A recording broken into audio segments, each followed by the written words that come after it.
Hello YouTube, welcome to the first review show.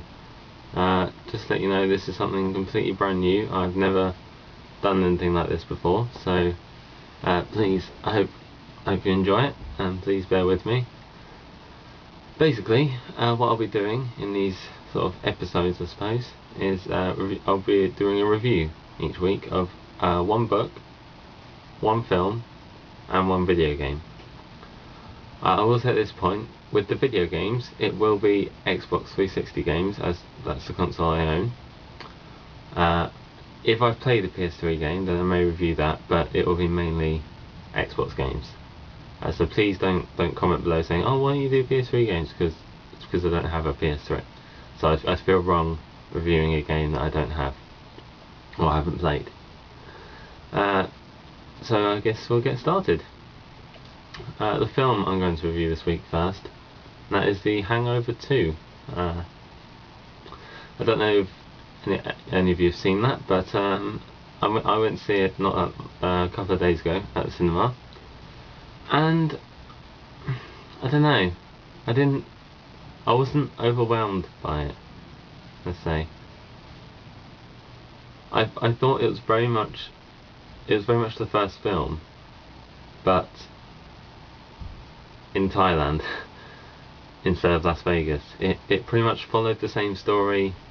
You had pretty much all the same characters, except there was a few new people in it, but generally it was the same people doing the same sorts of things, just in a different location. I thought it was okay. I mean, it had its moments. It had its sort of funny jokes, but it was just a bit, I don't know. It just wasn't fulfilling in the way I thought it would be. So the first one I absolutely loved. I thought the first one was fantastic. It was funny. It was original. It was different. It was brilliant. But this one it kind of let me down a bit. I was worried about this. I was worried that it wouldn't be as good as the first one, and I was right. Actually, so I'd say see it, because it is kind of funny, but don't expect too much out of it, because it is basically the first one, but in Thailand. Okay, so move on to the book now, and the book I'm reviewing this week is this book. If you don't know what it is, it's a book called Scorpio Rising by Anthony Horowitz. It's the latest and last in the Alex Rider series. If you're in America and you're watching this, you may not be aware of Alex Rider. If you're in England, you may not be aware of him either. But basically, Alex Rider is sort of the ultimate reluctant spy. Okay, he's a 14-year-old teenager.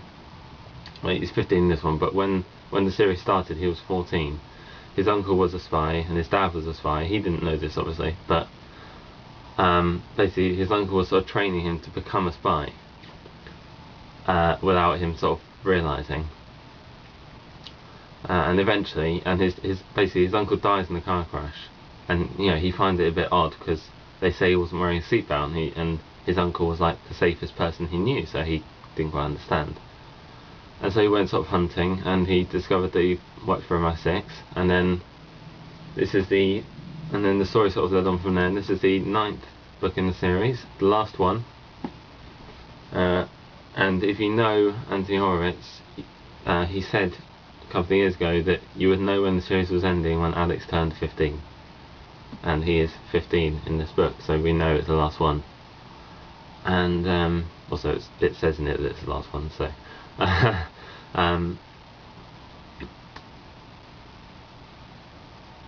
sorry. Yeah, but it's such a good book. It was such a good end to the Alex Rider saga. If you've been reading them, because I've been reading them since I was a lot younger, because they started coming out in about 2001 or so, and I loved it because it finished it off perfectly. It's such a good story. So much happens, and you find out so much about Alex and about sort of everyone that's around him, like Jack, who's his housekeeper, and Smithers, who's this guy that works for MI6, who's really cool. Yeah, it's such a good book. I'd really recommend it, but I would say you can only read it if you've read all the others. So get started with Stormbreaker. They are technically teenage young person fiction, but they're really good. Like you don't mind. So yeah, I'd recommend this book, Scorpio Rising by Anthony Horowitz. Give it a look. The video game I'm going to be reviewing is Portal 2. Now, I don't know how many of you have played Portal or like Portal. Basically, if you played the first one, you're going to love the second one. If you haven't played the first one, you're going to love the second one. It is just a brilliant game. It really is absolutely fantastic. It's such good fun. The story is superb. The writing for the story, and it's so funny. It's so darkly humorous. GLaDOS is a sort of evil robot woman that you killed at the end of the first game, and it's okay, I'm not ruining anything because you find that out right at the start of the second one.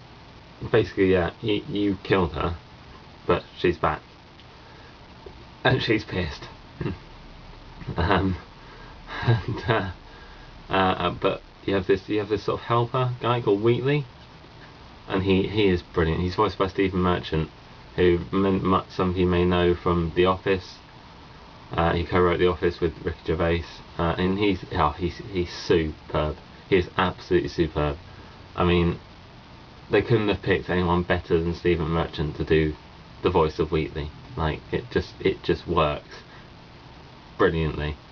And the game itself, the gameplay is fantastic. It's such good fun. It's got such longevity, because if you're rubbish at puzzles, like logic puzzles like myself, you'll be playing it for ages and ages. It's fantastic. It's such good fun. It really is. Graphically wise, it looks really good. I mean, it's not sort of LA Noire level, but it's still really nice looking. You really get a sense of where you are. Like you're not like, oh, I'm in another generic forest or whatever, but you really feel like you're there, like you're in Aperture Laboratories. And I believe it's available on Xbox, PS3 and PC, so get renting. Peace out.